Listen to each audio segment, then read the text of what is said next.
to try and do today is restring my knackered, dirty old cajon, because I've been playing it for the best part of a year now, most weekends, and the strings have all gone. It's more duct tape than cajon inside now.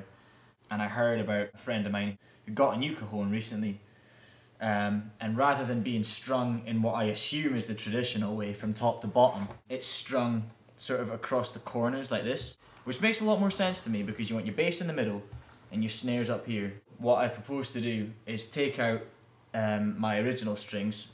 So what I'm going to have to do, I'm going to have to remove the front, half of it's screwed on and the rest of it is sort of stuck on, so how I'm going to reattach that I don't really know yet, we'll see when we get in there. Take out the original strings, get rid of the absolutely useless tensioning device that Stagg gave me on the bottom. Like, I've never had any success with that at all. Find a way to get the strings possibly from this screw to this screw in some sort of configuration in between there and there and there and there in a sort of V. Get it reattached and hopefully it'll play okay. This video could go two ways.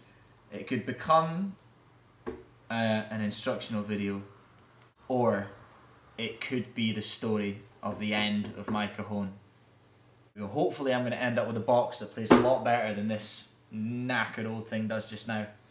Okay, so the first thing we're going to do obviously is get this thing open. I'm going to get my shoes up and get comfy. Okay, so it's all the screws out the front.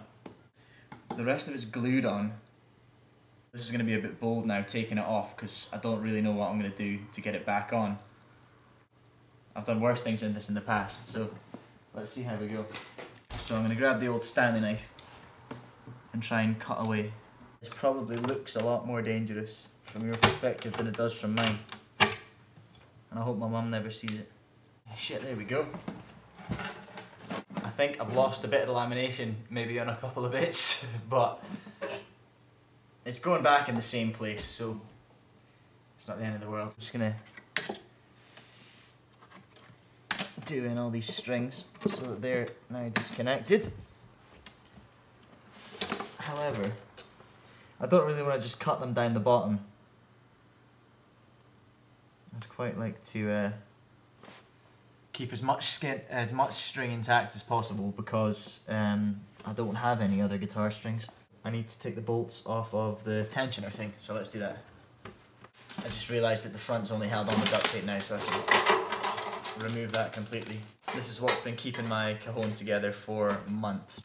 I'm going to use a combination of an Allen key and my pliers to just remove this tensioner bar. There's one, there's two, and that's my tensioner bar out of the equation as well. So now I've liberated the guitar or piano or whatever kind of strings they were. They're pretty thick actually, they could be bass strings. They go in the keeping pile.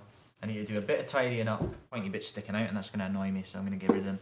And also, these Indian bells that live in the middle, Indian bells, sleigh bells, whatever you want to call them, never once have they made a sound when I'm playing it. They only make a sound when I'm moving the cajon around. So they are of absolutely no use to me, so I'm going to get rid of them. After that, I'm on my own, really. I've taken all the string retaining screws from the top of my cajon. The next job is I'm going to remove these useless bells, which it would appear are just held in with staples, so it shouldn't be too hard a task to just yoink them out of there. Oh, I thought they were held in with some sort of leather bracelet, but it's actually just a rusty bit of metal. Ah, the bells are threaded through this pole in the middle, so I'm gonna have to make a mess. I got a whole bunch of bells. If anyone wants them, get in touch. So I'm left with my empty cajon frame. So what I need to do now is figure out how to get the head back on with snares that play and sound the way they should. So I'm gonna do a bit of a montage cut to once I've figured that out and I'm putting them back on. I'll explain it all then.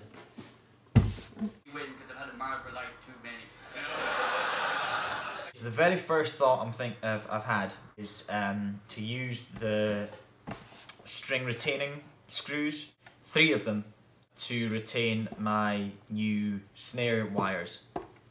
in their new configuration. If it goes wrong, I'll try it again. We'll see what happens. I'm gonna see if these fat screws are gonna go in without cracking anything first of all. I'm almost gonna like pilot them into the body. So the first two I've piloted without a problem. Well, the first one was fine. The second one made a bit of noise. The third one is like halfway in and it's starting to make creaking noises. So I'm gonna try and use a rudimentary sort of clamp with this with whatever type of spanner that is. Oh, that didn't sound good. I mean, that's only 1 out of 3 that started to go. So we shall see. I'm gonna pop these screws in, just without the head, and I'm gonna sort of try and tie some strings around them. I've never worked out if we did actually rent everything. Scottish people are just a nation of bullshitters. Originally, I thought like a loop with a knot here and a loop with a knot here. Now, that seems absolutely ridiculous when I realise that I've got one of my previous strings long enough to go all the way around without any knots, and then remember where the jingle bells came out of, this hole in the middle? Genius. If I can like get them through and then maybe use the pliers to twist them together or something. What I'm going to try and do now is slam on the front plate. I'm not going to connect the bottom just yet. I might even just chuck in the top. I'll chuck in these 3 screws and then the 2 corner ones on the top as well, so I've got a decent playing surface for the snare. And I'll see what happens. I really hope it's going to be at least half decent anyway. Who knows? The Pacific, just £20. I'm cautiously optimistic about this. I'm going to fill the rest of the drill holes at the top and then go from there. I've reconnected the front now. I've not reconnected the bottom. That was the bit that was glued on, you remember? Because I just want to test this and see what it sounds like so far. And fingers crossed it's not destroyed anyway.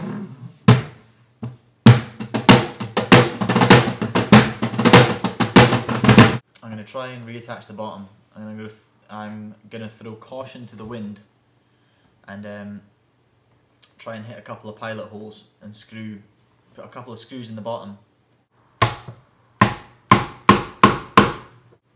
Okay, that seemed to have gone pretty well actually.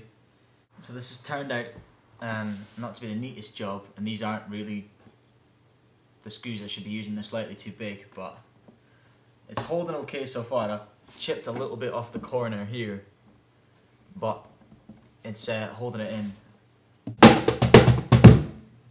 That's alright, I'm pretty happy with that actually. It sounds a lot better and a lot more solid than it did before. Overall, I'm pretty happy.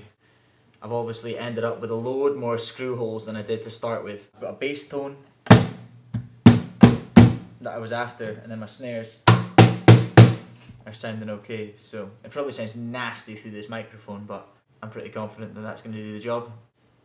That's my Cajon, customised. I'm pretty happy with it, and it lives to fight another day.